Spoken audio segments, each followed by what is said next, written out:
തൃണമൂൽ കോൺഗ്രസിനെയും ശിവസേനയെയും സമാജ്വാദി പാർട്ടിയെയും ഒക്കെ പിളർത്താൻ ശ്രമിക്കുന്ന തൃണമൂൽ കോൺഗ്രസിനെയും ശിവസേനയെയും പിളർത്തിക്കഴിഞ്ഞ നരേന്ദ്രമോദിക്ക് സ്വന്തം പാളയത്തിൽ നിന്ന് തന്നെ തിരിച്ചടി.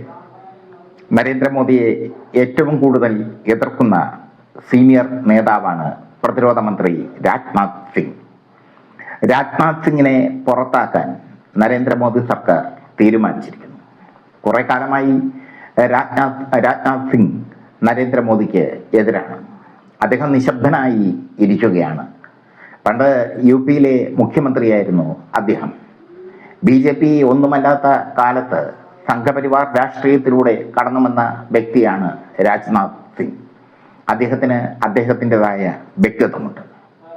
രാജ്നാഥ് സിംഗ് പ്രതിരോധ മന്ത്രിയാണെങ്കിലും പ്രതിരോധ വകുപ്പിലെ കാര്യങ്ങൾ തീരുമാനിക്കുന്നത് ആഭ്യന്തരമന്ത്രി അമിത്ഷയാണ്.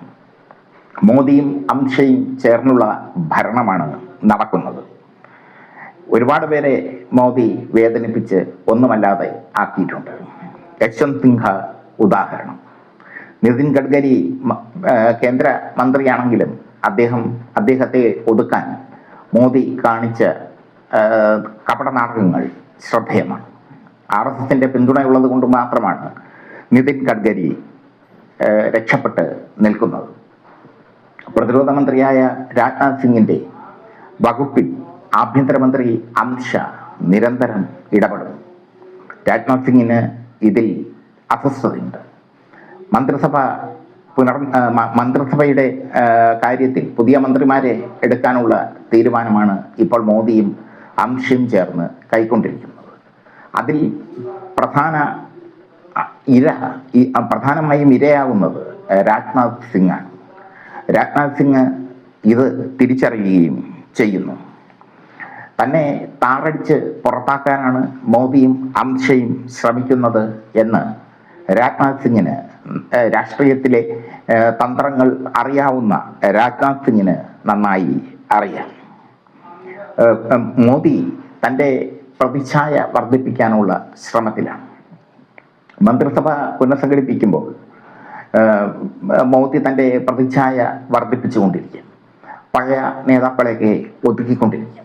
അതിൽ പ്രധാന വിക്കറ്റാണ്, മോദിയുടെ പ്രധാന ലക്ഷ്യമാണ് രാജ്നാഥ് സിംഗ്.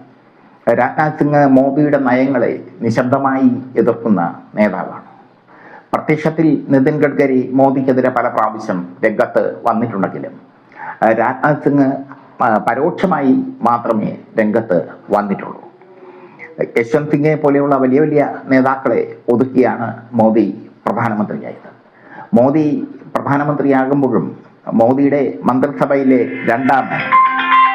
മോദി പ്രധാനമന്ത്രി ആകുമ്പോഴും മോദിയുടെ മന്ത്രിസഭയിലെ രണ്ടാമൻ അമിത്ഷയാണ്. യഥാർത്ഥത്തിൽ പ്രതിരോധ മന്ത്രിക്ക് അദ്ദേഹത്തിൻ്റെതായ സ്വാതന്ത്ര്യം കൊടുക്കേണ്ടതാണ്. പക്ഷേ മോദി കൊടുക്കുന്നില്ല. മോദിയും അമിത്ഷയും ചേർന്ന് കളിക്കുന്ന കളികൾ രാജ്നാഥ് സിംഗിനെ പുറത്താക്കാനുള്ള കളികളാണ്. RSSന്റെ സപ്പോർട്ടുള്ള നേതാവാണ് രാജ്നാഥ് സിംഗ്. മോദിക്ക് മുമ്പേ BJPയിലെത്തിയ നേതാവാണ് അദ്ദേഹം. വാജ്പേയിക്കും അദ്വാനിക്കും ഒപ്പം പിടിച്ചു നിന്ന നേതാവാണ് അദ്ദേഹം. അതൊക്കെയാണ് അദ്ദേഹത്തിൻ്റെ പ്രത്യേകത.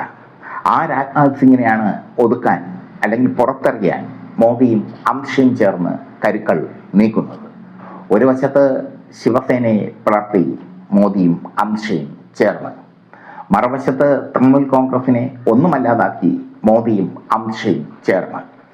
ഇപ്പോൾ തൻ്റെ പാർട്ടിയിലെ പ്രമുഖനായ നേതാവായ രാജ്നാഥ് സിംഗിനെ പുറത്താക്കാൻ മോദി തീരുമാനിക്കുമ്പോൾ മോദി മന്ത്രിസഭയിൽ വലിയ പൊട്ടിത്തെറി തന്നെ ഉണ്ടാകും എന്നത് ഉറപ്പാണ്.